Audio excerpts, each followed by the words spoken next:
Alright, hello everybody. Today I wanted to start a series on how we can make a procedural world generation system that you could actually use in a game. We kind of designed the concept before just using GDScript, but there were a lot of limitations to that. For example, we were loading the entire world map into memory whenever we ran the game, which we can't do if we want giant worlds. Also, I really wanted to be able to have an ocean plane at sea level, as well as different kinds of bodies of water at different elevations, which was definitely a different kind of terrain generation task. But basically the way we set this up was by creating a GDExtension, which pretty much lets you use other languages like C++ with Godot. So we're going to use C++, which means we can pretty much code everything normally how we would in GDScript. However, we can take advantage of certain aspects of C++. I've also just never used C++ before and wanted to give it a shot, and I figured terrain generation would be a great start. So yeah, before we can even get started on anything in Godot, we're just going to want to set up a GDExtension for our world generator. So I'm going to start by making a new project folder. Call it World Generator, and I'll go ahead and open this up in Visual Studio,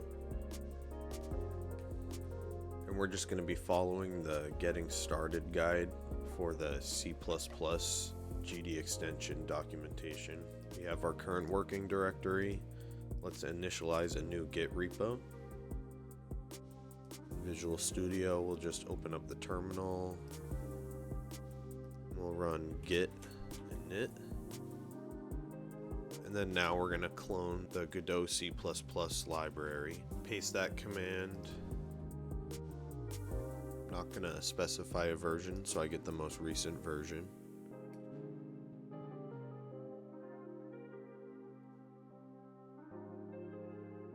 So now you can see it installed the Godot C++ library. So now we have to go into that folder and initialize the submodule.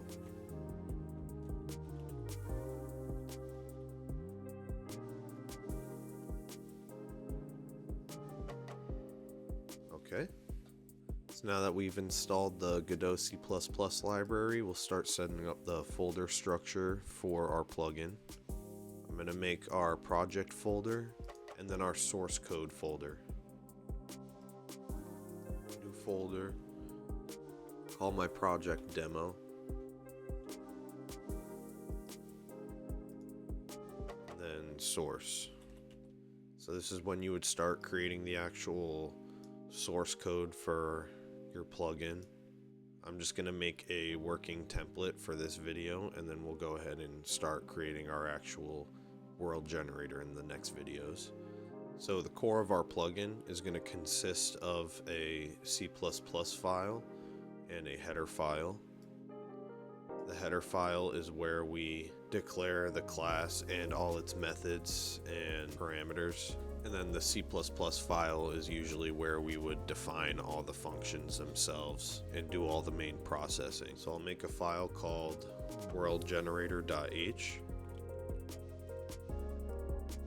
and worldgenerator.c++.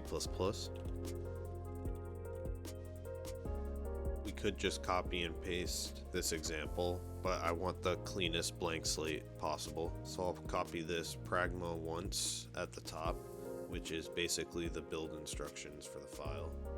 Tells it to only include it once in the compilation. So then obviously, like other languages, we would include all our necessary libraries.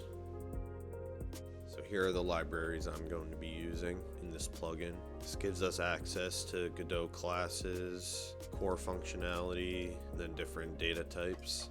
And then we're going to want to do using namespace Godot. This way we don't have to type this before we use every Godot function. Alright, so you can see the autocomplete is setting us up already. We're just going to define our world generator class as a Godot object like this. And then this registers it as a class that you can call from GDScript. in here is where you would declare all your functions and variables. There's two functions we have to declare to set it up as a working GD extension. So we have the world generator constructor, which is how we call our class. And then we have this bind methods function, which is for making all your class variables callable from Godot. I can have as many functions as I want in my world generator class down here, but I don't have to include them in bind methods. I can only put the ones that I want to use externally in Godot in this one. So things like little helper functions don't need to go in here. So we'll save that. So that's our basic header file. So let's go to the world generator C++ file. Alright, so up here we'll include our header file, and then our Godot C++ core class. And then yeah, just like it's suggesting down here, we're just gonna define these functions down here, but just leave them empty for now. You can go ahead and save that. And then there's two more C++ files that we need to create. Register type C++, and then its header file. Basically, these files just tell Godot about all the classes in our plugin. We can just copy this template that they give us. Let's create a new file. Register types .c++.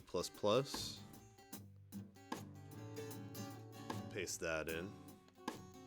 And we'll replace this with our actual plugin file. Replace the class that we're trying to register in Godot with our actual class name. And then the last thing we're going to need to change is down here. It says example library initialize function. Change that to our world generator initialize function. Save that. Then we just have to make the header file.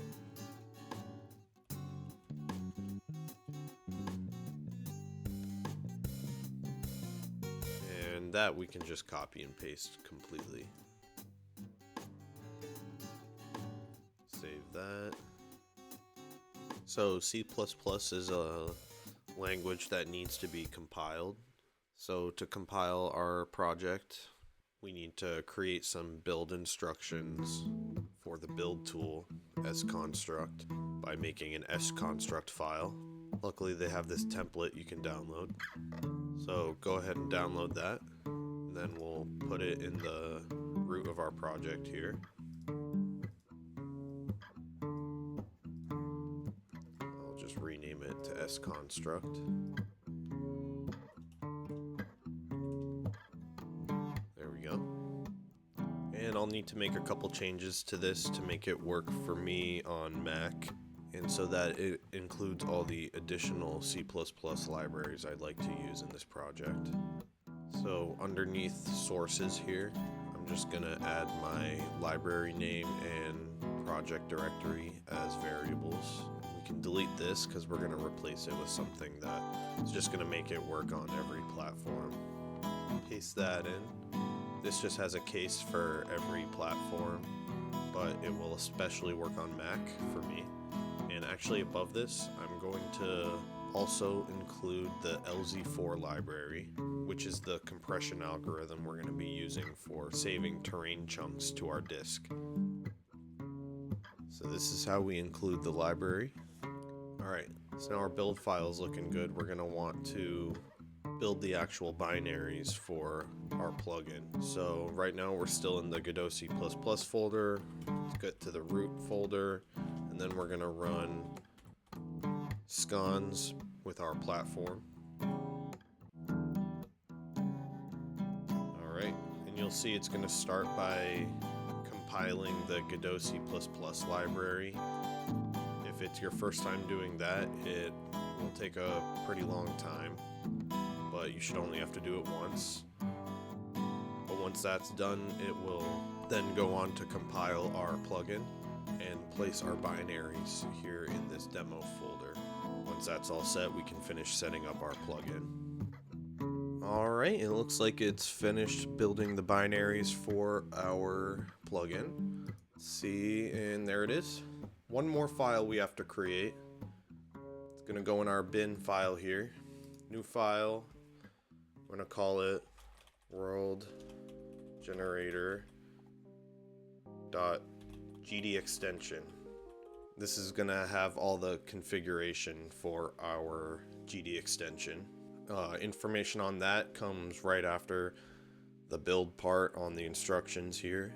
We can copy this and we're just gonna paste it in here. You know, going back to the register types here, we renamed this to world generator init. So you're gonna wanna go ahead and replace that up here with that.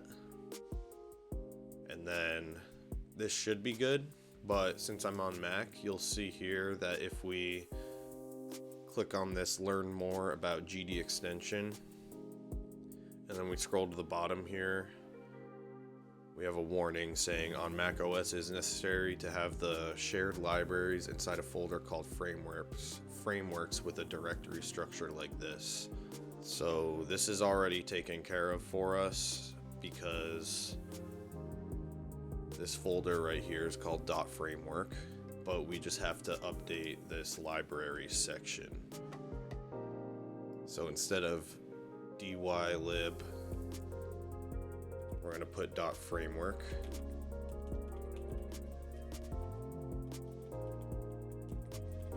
And we're going to make sure it points to the correct path,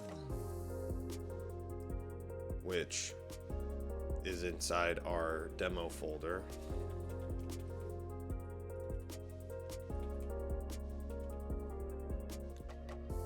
And then we have to change the names here from GDExample to our actual plugin name.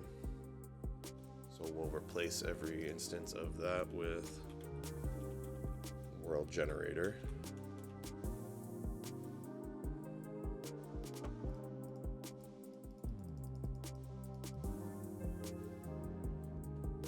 And then make sure we do the correct folder here. It's inside our bin folder. All right, save that. Now we'll go into Godot and create our actual project file inside of demo here. So let's open up Godot. Create a new project. Let's call it World Gen Tutorial. Let's not create a new folder. Browse, find our demo folder and use that folder. It's going to give you a warning saying the path is not empty. That's what we want. So hit OK. So you can see from those little loading screens, it did load up our GDExtension, but we're going to make sure it works by creating a new script